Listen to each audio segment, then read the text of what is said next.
ইরানে হামলার লক্ষ্যে মধ্যপ্রাচ্যে পাঠানো হয়েছিল যুক্তরাষ্ট্র তথা বিশ্বের সবচেয়ে বড় বিমানবাহী রণতরী জেরাল্ড আর ফোর্ড। তবে যুদ্ধের প্রস্তুতির পরিবর্তে এখন জাহাজটির পয়ঃনিষ্কাশন ব্যবস্থা সংস্কারের কাজ করতে হচ্ছে মার্কিন সেনাদের।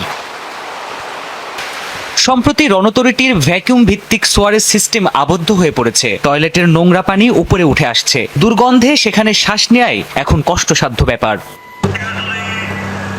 এমন পরিস্থিতিতে জাহাজটির প্রায় ৫,০০০ ক্রুর দৈনন্দিন জীবনযাপন অত্যন্ত কঠিন হয়ে পড়েছে।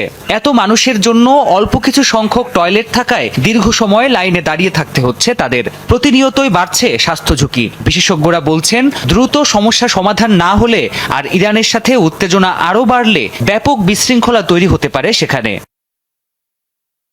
আন্তর্জাতিক বিভিন্ন গণমাধ্যমের প্রতিবেদনে বলা হয়, প্রয়োজনের তুলনায় এটির পয়ঃনিষ্কাশন পাইপ সরু হয় এমন বিপত্তি দেখা দিয়েছে। পাইপের মধ্যে টাওয়াল কিংবা টি শার্টের মতো বস্তু আটকে এমন পরিস্থিতি তৈরি হতে পারে।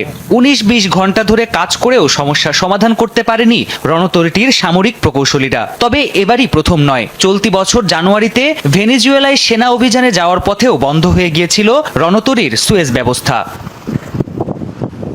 প্রায় $১,৩০০ কোটি নির্মাণের পর ২০১৭ সালে মার্কিন নৌবাহিনীতে কমিশনড হয় জেরাল্ড আর ফোর্ড। এটিই এখন অবধি বিশ্বের সবচেয়ে ব্যয়বহুল রণতরী। বর্তমানে গ্রিসের ক্রিক দ্বীপের ন্যাটো নৌঘাঁটিতে নোঙর করেছে এই এয়ারক্রাফট ক্যারিয়ার।